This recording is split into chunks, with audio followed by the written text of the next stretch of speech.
What's up, guys? Samoan Fan 101 here with my first TNA Impact review ever on this channel.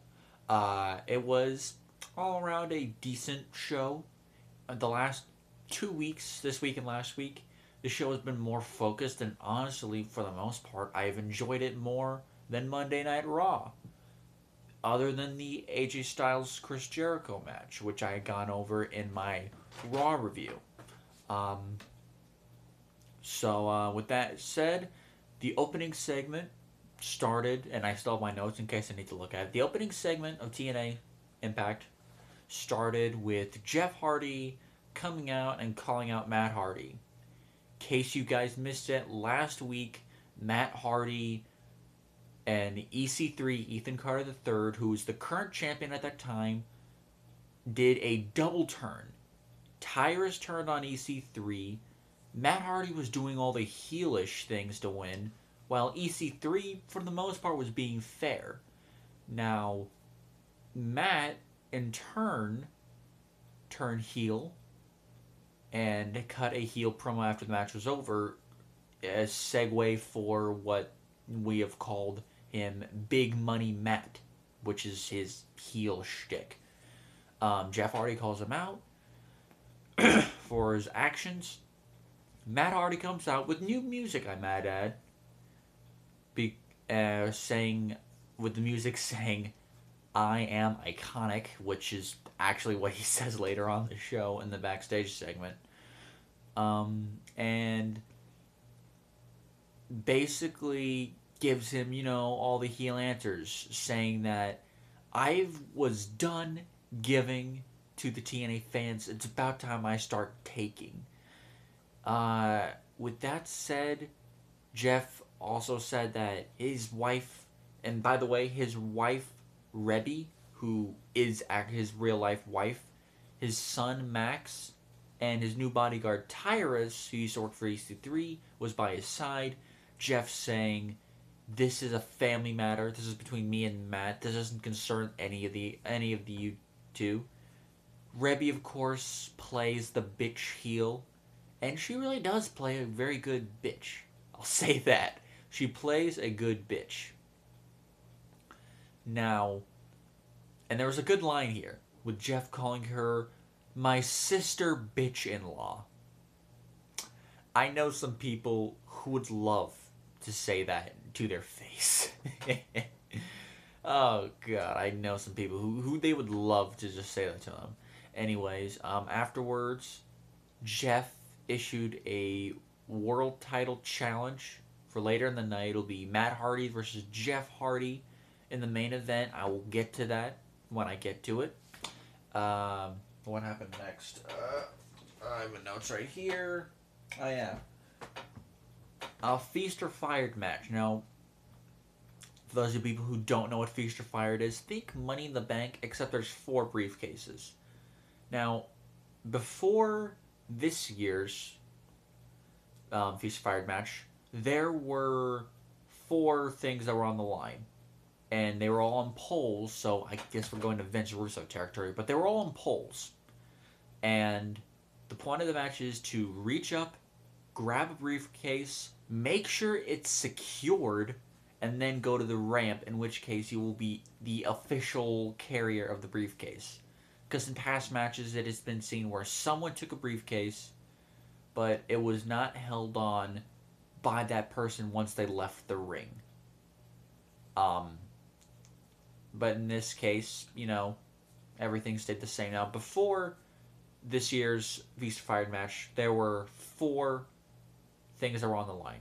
A TNA World title shot, a Tag Team title shot, an X Division title shot, and a pink slip. Whoever gets the pink slip is quote-unquote fired. Now, thing is, some people have been legitimately fired in the past.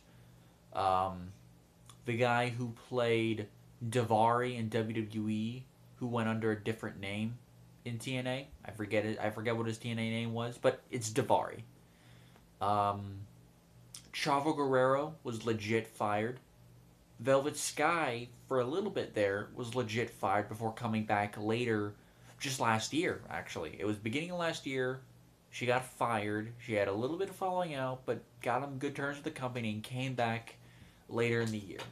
Now, um, this year was a little different, um, which I guess is good considering that there aren't so many X Division guys anymore, as much as there used to be. So this year we had a TNA World Title shot, a Tag Team Title shot, and replacing the X Division title shot was the new King of the Mountain title shot. The King of the Mountain Championship, for those of you TNA fans who either don't know or don't remember the TNA Legend Championship, the Television Championship, the Global Championship, the King of the Mountain title. They're all the same title. They're just under different names, which is pretty confusing once you actually think about it. But anyways, so King of the Mountain Championship, and of course the Pink Slip. Those were the four title shots that were on the line. Now, unlike many past Feast or Fired matches, they actually built up who some of the people were going to be in it. Because the last two times we got Feast or Fired, it just hey, let's do Feast or Fired.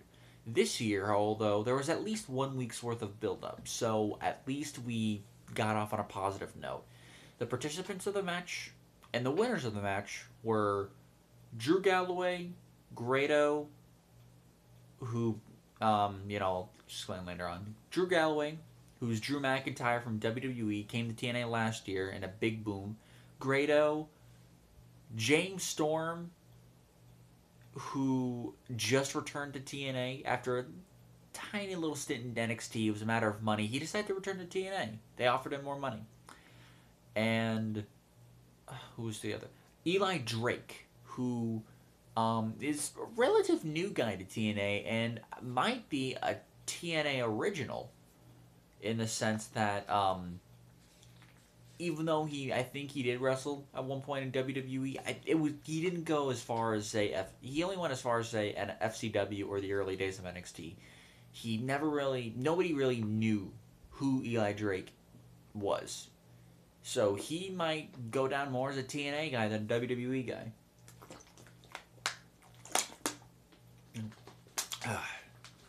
Sorry for that. The other participants of the match were the two respective tag team partners, Bobby Roode to James Storm, Beer Money, who had just reunited at the beginning of the year, and Jesse Goddard. Other participants also were Rockstar Spud, Eric Young, who is the current King of the Mountain champion and just beat Bobby Roode a couple weeks ago to win the title, Bram, who is the crazy bastard of the tag team, that is Eric Young and Bram. I said Spud. Robbie E, he was in the match, and I think that was it. To my memory, those are the participants. If there are, oh yeah, also there was Aiden O'Shea, who, if you remember from 2013, if you did watch TNA, he was Jay Bradley. He has also competed under different names, but other than those participants, I don't think there was anyone else. If there was any other wrestlers in the match, tell me in the comment section below, in case I'm wrong.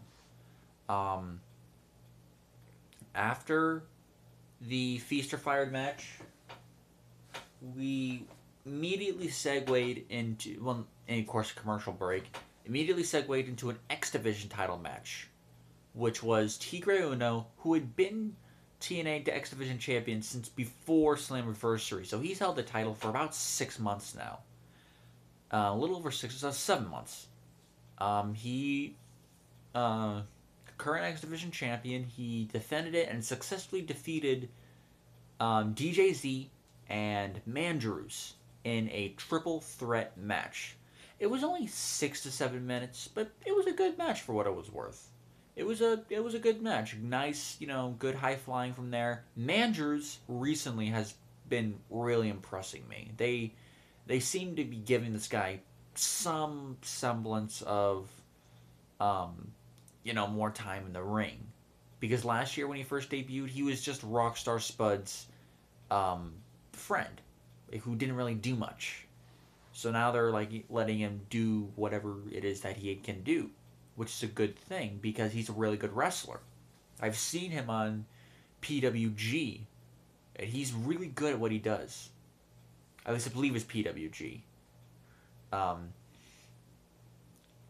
and then after the match was over, Gregory Helms, Shane Helms, formerly known as the Hurricane from WWE, and trust me, I know he had a blast doing that. Shane Helms came out. This is not the first time Shane Helms came out.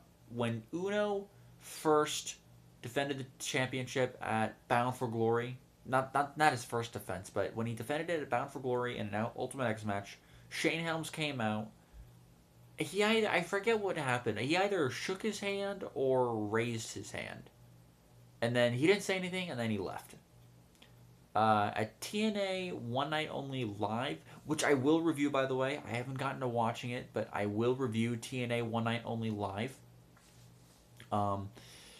He came out, basically did the same thing he did Bound for Glory. This week, though, he actually said something. Shane Helms came out, and he cut a promo on Tigre saying, "Are you ready to defend your championship for the last time next week?" Tigre of course, said yes, and we get a championship match next week. I won't give away any spoilers, so from the looks of this week's episode, we might be getting Tigre versus Shane Helms. The next match, it wasn't a match that happened next. It was a backstage segment with Kurt Angle, who's currently on his TNA farewell tour. It's his last. These are his last TNA shows he's doing. Talked with Jeff Hardy. Jeff explained to him the situation. Literally immediately after that, Kurt Angle confronted Matt Hardy in the backstage, and I have to admit, I think I'm having more fun with Matt Hardy as a heel than since his heel run in 2003. He's had decent heel runs since then, in 2009, 2011, when he came to TNA as a part of Immortal. But I think this is the most fun I've had with Matt Hardy as a heel since 2003, because he's Big Money Matt. He's on top now. It's all about, him and what he does, and of course Rebby does and everything, what he and his family do. And he even called Kurt Angle Curtis. He called him Curtis. To this day, I don't think I've ever heard anybody call Kurt Angle Curtis. That to me was funny. After that, they confronted each other. Matt Hardy says, theoretically, Kurt Angle is on his level, is respected by Matt Hardy. So, Matt Hardy plays a good dick. Let's face it. Given the opportunity, he plays an amazing douchebag. Let's see here. Oh god, I shredded this. This is the low point of the show, where there's a brief backstage segment with not Kurt Angle, Awesome Kong, who had recently joined the heel group Dollhouse, I believe in the first TNA Impact of this year,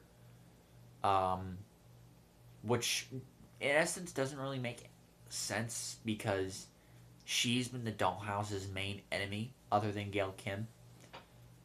She says she wants a title shot because even though she lost a match last week, she went out there, faced Velvet Sky in a match, destroyed Velvet Sky within a couple minutes. And by the way, the beautiful people are a part of this, sort of. Even though I'm sick to fucking death of the beautiful people, they need to go away. Just not the beautiful people. Break them up and have them be, buddy-buddy, but don't just go beautiful people for just dollhouse on our asses. They already did that. Hopefully they don't do that again. Anyways, as I was saying, Awesome Kong came out, killed Velvet Sky, sort of. She didn't like kill him like Brock Lesnar style, but she definitely was dominant and defeated her with the implant buster. Um, Madison Rayne came out because Kong was still trying to destroy Velvet. She fought him. Her. Sorry about that. Apparently Kong's a dude now. Then out comes the Dollhouse, which consists of Jade, Rebel, and Marty Bell. Rebel was previously attacked by the Dollhouse, and of course she's now part of them. TNA, explain why they're a part of the Dollhouse. Even if it means if you can't beat them, join them. That makes total sense.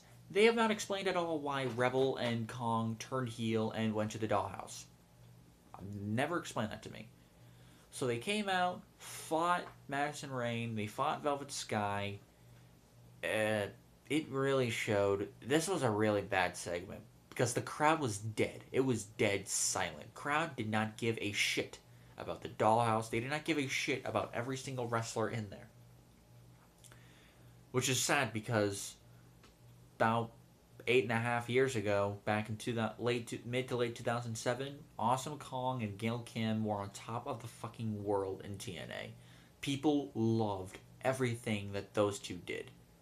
And, God, how the tables have turned now, isn't it? But, on to a better segment. They cut to a back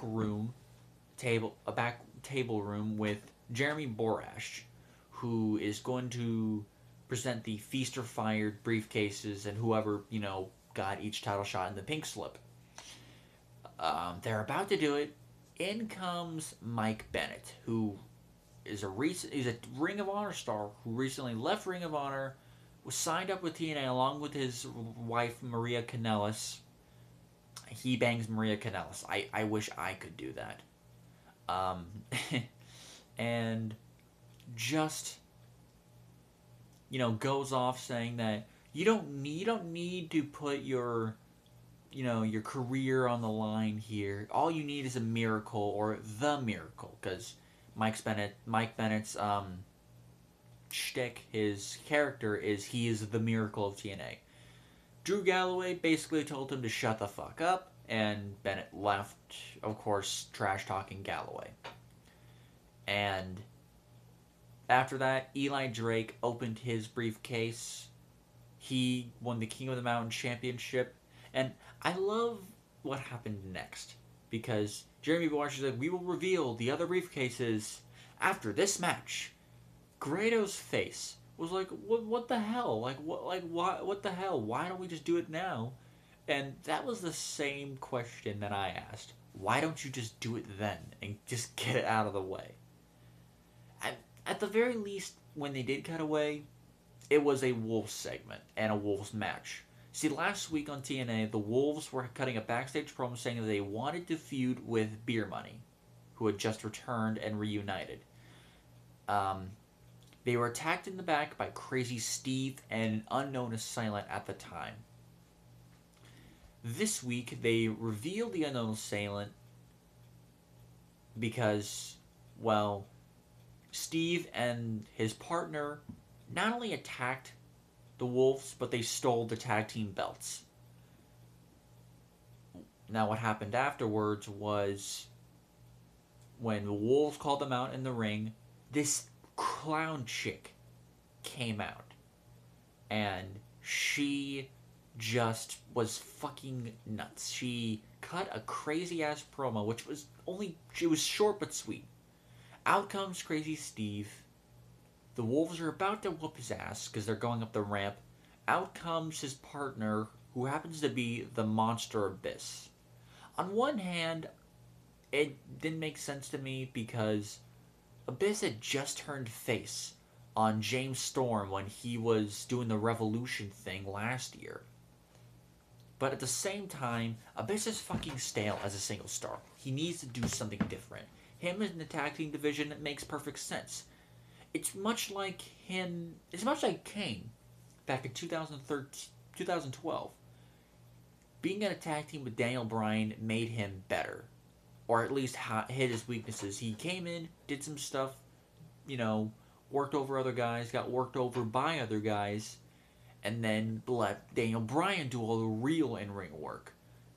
This should be the same, especially in the last couple of months, because Crazy Steve, in the few matches that I've seen him in, has actually shown wrestling ability and not being a fucking lunatic.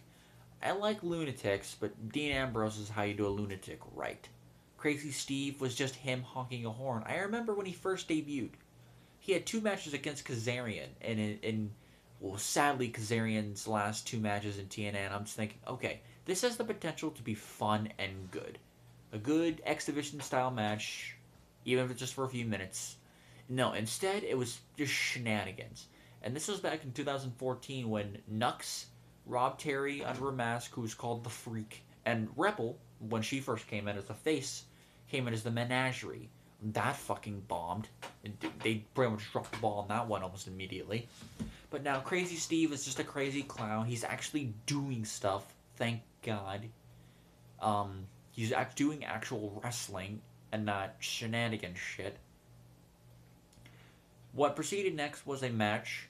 It was a decent match. The crowd wasn't completely warming up to Steve and Abyss, but I will give it time. Give it time, guys, because we've been perceiving them as these 2 guys who can't wrestle anything. These 2 together, they might be able to do something. Give them time. Let's see what happens. The crazy clown chick, who we don't know her TNA name. She came in for the DQ.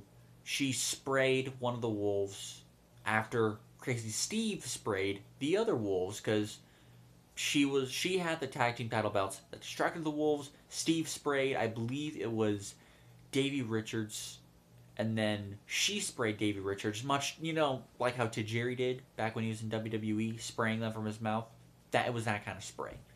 And then they would just manhandled the wolves. They destroyed them. And it was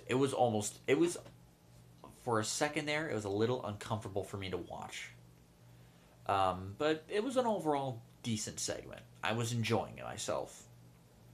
Afterwards, we got the rest of the Feast or Fight reveal, which was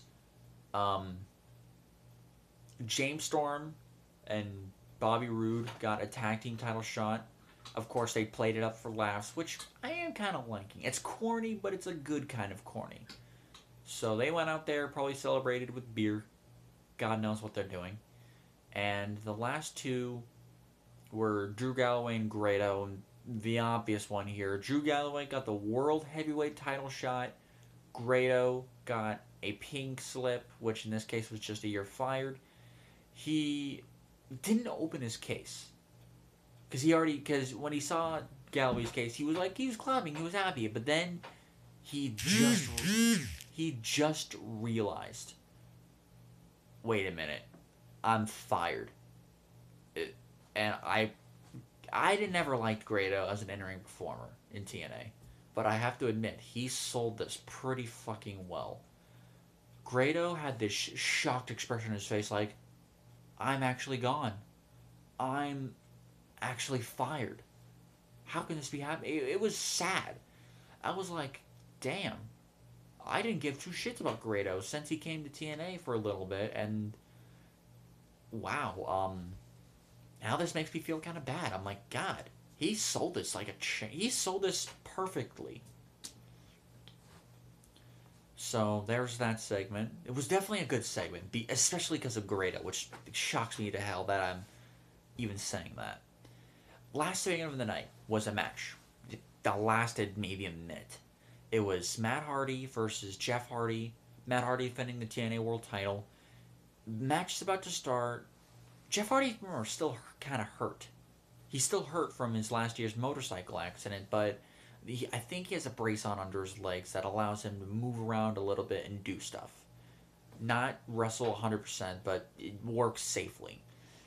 After the bell rings, out comes Eric Young, who says that he wants a TNA World Title shot, despite the fact he's the King of the Mountain Championship, and he thinks that the King of the Mountain title basically entitles him to be a world championship contender. From behind, Bram attacks Jeff Hardy when he comes out through the crowds. They're beating down Jeff. Matt Hardy is just standing back like the smug prick that he is in this role that he has. Out comes Beer Money for the save. Attack, who they have had their troubles with um, Bram and Young. They even main evented TNA One Night Only Live this month and in a tag team match. So they came out. Out came Crazy Steven Abyss to attack Beer Money. Beer Money fought them back, but and Matt, and remember, it was basically a DQ at this point. Matt Hardy just walked away. He walked up to the ramp. Jeff is like, "What the hell's going on?" He fights Eric Young and Bram for himself. And just a few seconds ago, a table had been set up by, it was either by Eric Young and Bram or by Steven Abyss.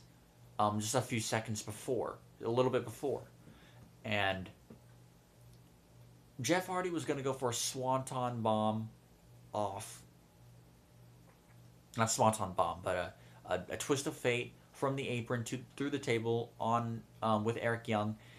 Instead, Bram attacked him, and instead, Eric Young pile drived Jeff Hardy through the table. I did enjoy this because it showed how much of a prick Matt Hardy truly was in a sense in this role that he has. He showed how much of a complete dick he could be to his own brother, who earlier in the night he said he loved his brother. Of course, if you watch WWE, you know he can be a real dick, but you know that's WWE. We're going by TNA. And TNA says they were, together all the time. That's TNA history for you. But overall, it was a decent episode. I liked what they did here because, unlike Raw half the time, TNA for 2 weeks in a row have seemed very focused in what they want. They're building up the X Division, especially with Shane Helms at the heel. Being that he was a cruiserweight dating back to the WCW days. I remember in the last WCW pay-per-view, Greed, he beat Chavo Guerrero for the Cruiserweight Championship in what was a very great match. And then he was the longest reigning Cruiserweight Champion in 2006 to 2007. So there's a little bit of history there. Cruiserweight to the X Division, it's very similar. So Shane Helms being at the head of that, I don't mind it. They're giving some focus to the X Division again. Something they haven't done really since 2013. They're building up several of the guys, of course with the Feast fired Eli Drake, Drew Galloway, and Beer Money. They're building up new tag teams, which at the beginning of the year we had 2 teams, Beer Money and the Wolves, and that was it. But then other teams formed. Steve and Abyss, along with this crazy clown chick, Eric Young and Bram, who are these 2 psychopaths who belong in a mental institution. And slowly but surely, we've been getting a tag team of Eli Drake and Jesse Goddard. So we're getting new tag teams here. We do need some new single stars. Not new single stars, but we need more single stars. Right now, to my memory, we have Kurt Angle, who's leaving, Matt Hardy, Jeff, who's out on injury, especially for the UK tours. This is the UK Take a Break tour because Jeff Hardy, ever since 2013, is always quote-unquote injured during the UK tour because he can't compete in the UK because of his past drug use, which he's gotten clean of. But you really only have Matt, Angle, who's leaving, Jeff, who's hurt, and Lashley, and EC3, but he's also out on quote-unquote injury. So who is there really? I like how they're actually giving focus to these guys. They're giving focus to them. They're giving focus to the King of the Mountain Championship, which in the past, as the legends, the global and especially the TV title, it's been not been given 10 shit worth of time to care about. They're giving all these guys time to really give a shit. They really need to focus on their knockouts division. If they make their knockouts division care by bringing in new women to TNA, which I hear they have been doing. Gabby from WWE Tough Enough last year from what I hear, is going to TNA under a new name. What name? I don't know. But overall, it was a decent episode. I'm expecting more in the coming weeks with the slight roll that they're going on now. I hope that they can pull through and give us at least some good stuff to sink their teeth into. With that said, Simone Fan 101, and peace.